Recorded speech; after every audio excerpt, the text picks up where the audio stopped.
పెట్టుకున్నాడు. దానికి తెలుగుదేశం పేరు కూడా తెలుగుదేశం పార్టీ అని పెట్టారు. అది వినేటప్పుడు అందరికీ ఆశ్చర్యంగా ఉంది, తెలుగుదేశం ఏందయ్యా అని. నన్ను ఎవరు అడిగారు మీరు తెలుగుదేశంలో చేరతారంటే, లేదు నేను భారతదేశంలో ఉంటానయ్యా అని చెప్పి నవ్వుతూ నేను నవ్వుతూ మామూలుగా అది భారతదేశం, ఇది తెలుగుదేశం అని. కానీ ఆ తెలుగుదేశాన్ని పెట్టి కొన్ని నెలల్లోనే ప్రజల్లోకి వెళ్ళి కాంగ్రెస్ వ్యతిరేక వాతావరణం, అప్పుడు అంతకుముందు నేను జైపాల్ రెడ్డి గారు మేము అసెంబ్లీలో ఉన్నాం. కాంగ్రెస్ యొక్క ప్రభుత్వం అవినీతిని, అసమర్థతను, అక్రమాలను వాటన్నిటిని బయట పెడుతూ ఉండేవాళ్ళం, ముందుగా ఉండేవాళ్ళం. పత్రికలు కొంత ప్రచారం కూడా ఇచ్చేవి. ప్రత్యామ్నాయంగా ఎదిగామంటే ప్రత్యామ్నాయంగా మేము సరిపోతామని జనం అనుకోవాలి. మంచివాళ్ళు వీళ్ళ పార్టీలు మంచివి, కానీ వీళ్ళు గెలవలేరు అని. ఆ సందర్భంలో తక్కువ సమయంలో 9 నెలల్లో పార్టీ పెట్టి ప్రజలందరిని ఆకర్షించి కాంగ్రెస్ పార్టీని మొట్టమొదటిగా రాష్ట్రంలో ఓడించిన ఘనత శ్రీ ఎన్టీ రామారావుకి దక్కింది. అలాగే దేశ రాజకీయాల్లో కూడా ఆయన ఈ కాంగ్రెస్ ఇతర పార్టీలన్నింటినీ ఒక చోట చేర్చి, అన్ని పార్టీలు కాంగ్రెస్ వ్యతిరేకిస్తూ ఉండేవి, కానీ కాంగ్రెస్ ఎన్నికల్లో గెలిచేది. ఎందుకంటే వీళ్ళు ఎవరికి వాళ్ళు పోటీ చేసేవాళ్ళు. అన్ని పార్టీలను దగ్గర చేర్చి ఆయన నేషనల్ ఫ్రంట్ అని ఏర్పాటు చేసి కాంగ్రెస్ యొక్క ఢిల్లీ పెత్తనాన్ని కూడా సవాలు చేసి అక్కడ ఆయన తన శక్తి సామర్థ్యాలతో, తన యొక్క ఓర్పుతో, నేర్పుతో, దక్షతతో మరి నేషనల్ ఫ్రంట్ని దేశంలో అధికారంలోకి తీసుకొచ్చేందుకు ఆయన ప్రయత్నం చేశాడు.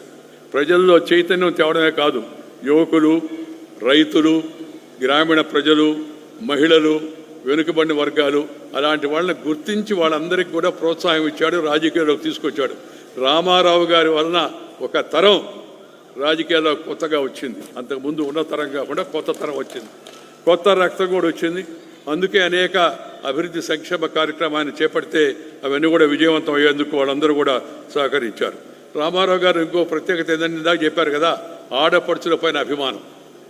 జనాభాలో సగం ఉన్నారు, వారికి కూడా రాజకీయ అధికారం ఉండాలి, దానికి ముందు ఆస్తిలో అధికారం ఇవ్వాలని చెప్పని ఆస్తి హక్కు కల్పించినట్టు అసలు ఎన్టీ రామారావు గారు చరిత్ర మర్చిపోదు ఆ విషయంలో మాత్రం. అదేవిధంగా రామారావు గారు బలహీన వర్గాలు, వెనుకబడిన వర్గాలను దగ్గర తీసి వాళ్ళకి జిల్లా పరిషత్తులో రిజర్వేషన్ కల్పించాడు. అంతకుముందు లేదు, రాజకీయ రిజర్వేషన్ లేదు, రాజకీయ రిజర్వేషన్ కల్పించాడు. మహిళలకు, వెనుకబడిన వర్గాలకు ఆయన ఇచ్చినట్టు ప్రోత్సాహం అవుతుందో అది చరిత్రలో ఎప్పుడు కూడా నిలబడిపోతుంది. అన్నిటికన్నా ముఖ్యమైనది, రామారావు గారు అవినీతి పరుల గుండెల్లో సింహ స్వప్నమై నిలబడ్డాడు. చండ శాసనుడు ఈయన. రామారావు అంటే చండ శాసనుడు.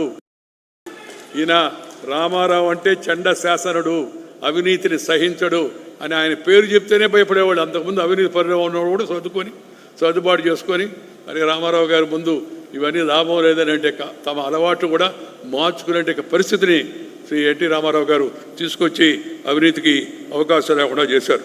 అందుకని ఆయన్ని మామూలుగా అందరూ అంటుంటారు, ఈయన అవినీతి పరుల యొక్క గుండెల్లో సింహస్వప్నమై నిలబడ్డాడు అని చెప్పారు.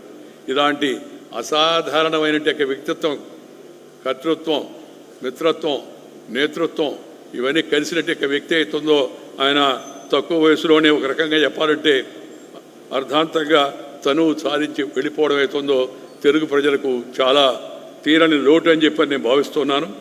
రామారావు గారి పేరు చిరస్థాయిగా ఉండాలా, ఆయన చేసిన మంచి కార్యక్రమాలు జనానికి తెలిసి రావాలా అని అంటే ఆయన జీవితాన్ని, చరిత్రను ఒక పాఠ్యాంశంగా చేసి పెట్టడంలో తప్పు లేదు. దాన్ని ఎవరు కూడా రాజకీయంగా కూడా తప్పు పట్టేందుకు అవకాశం కూడా లేదు.